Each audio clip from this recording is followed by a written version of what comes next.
Right then, this is a quick road test video, and this is for a lovely car. This is for a Honda Civic, and it's a 1.6 EX Plus diesel, and it's the Tourer version, the estate version.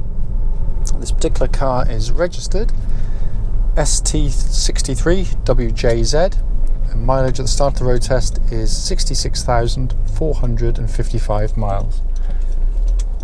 The reason we do these videos very simply is that we want customers to see the cars we're advertising online actually in operation.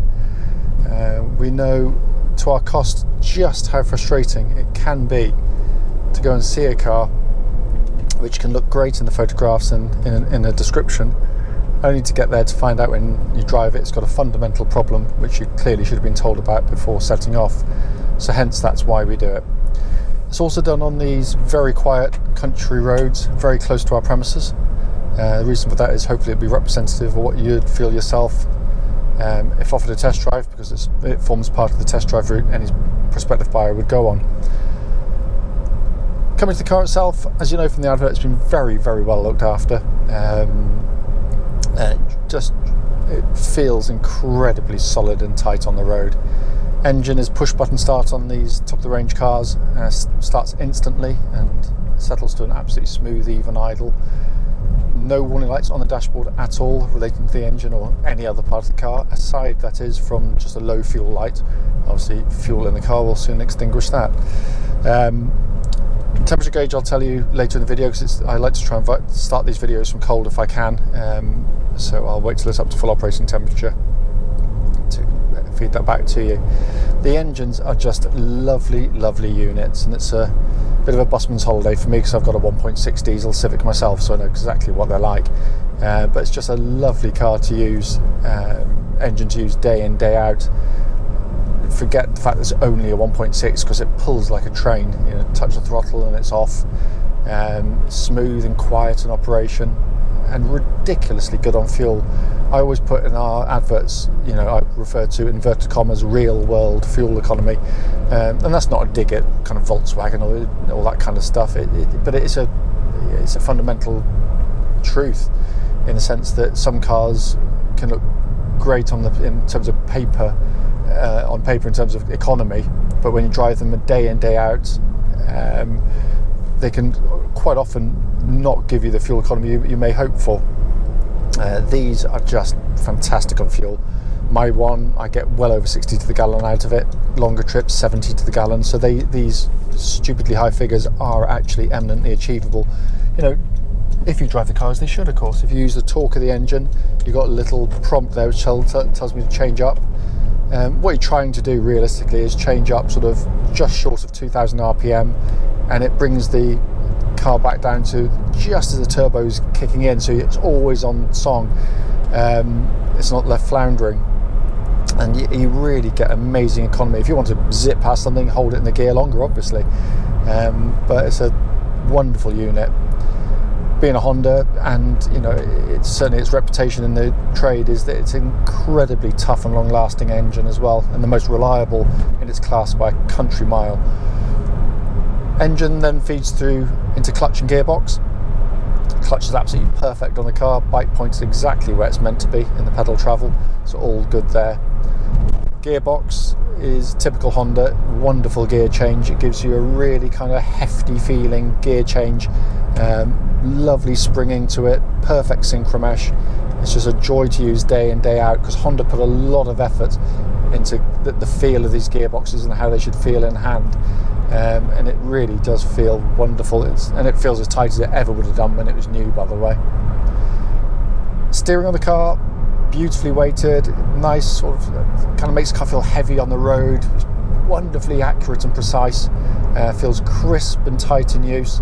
Track's absolutely dead straight, there's no vibrations at all coming back through the car at this speed or any speed up to the legal limit. I'm just going to give the brakes a bit of a shove. It's an opportune time because we're going to leave this one a little bit later than normal. Just give them a nice hard shove, but it's a good, really good brake pedal on the car. And what I'm looking for is a good initial bite, and there shouldn't be any kind of pulsing or vibrations coming back through the brake pedal, and there's nothing at all. It's all absolutely perfect in that sense. Coming back to the steering and chassis of the car, again, just a wonderful setup. It's always been a very athletic car to drive. Loves to change direction, flows through corners beautifully, and works beautifully in conjunction with the steering of the car. It just all becomes as one. Really great for the enthusiast to drive. This car, again, these upper models have adjustable rear suspension in terms of the damper settings. There's a little button down here. Currently I'm in comfort mode, C on the dashboard. If you press that, it goes into dynamic mode. You can immediately feel it firm up, so if you've got a lot of weight in the back, or you just want a slightly more sporty setup, you go into the dynamic mode. It's slightly firm up without being uncomfortable at all. And then press the button again, and you're in the middle setting, normal mode. I quite like it in the comfort mode because I'm getting old, and it sort of smooths out the bumps really, really beautifully. Also listening out, by the way, for any kind of noises coming from underneath the car that shouldn't actually be there, any kind of chatterings or knocking noises from the suspension, and there's absolutely nothing at all. It's as tight as a drum, this car. It really, really is.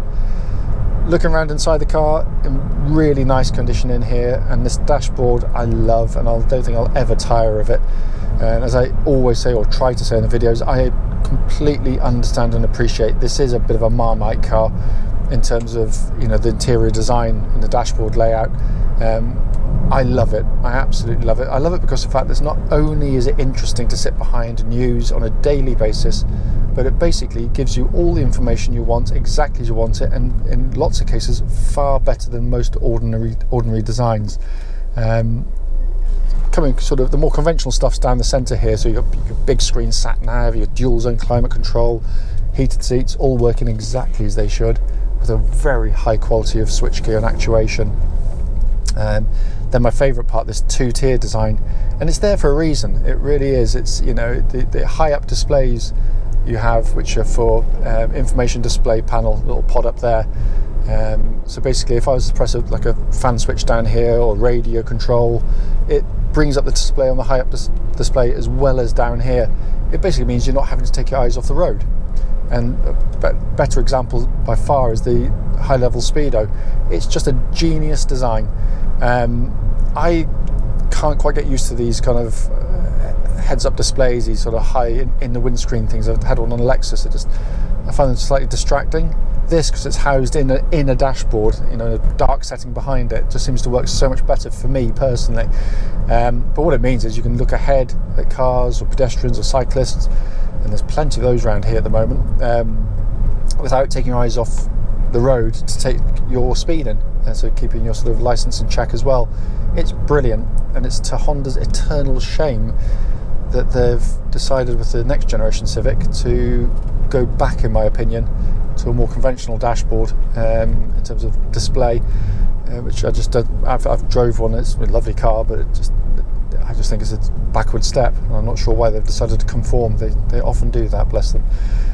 Down below that, we've got this more conventional pod of 3 dials, big rev counter in the middle, flanked by your fuel gauge, temperature gauge on the left, which is now reading at 1/3, which is exactly where it's meant to be on a Honda car, by the way, when up to full operating temperature. Rest of the dashboard, steering wheel feels lovely, chunky and sporty in hand, feels like new to operate. All the stuff's working exactly as Honda intended as well. But it's just a wonderful piece of design. It's also beautifully assembled, as these Hondas nearly always are. You know, they are very, very well made vehicles. It just feels solid as soon as you drive the car.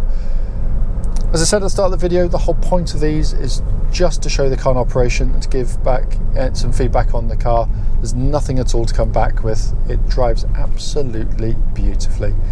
As always though, if you've got any questions about the car, don't hesitate, do give us a call.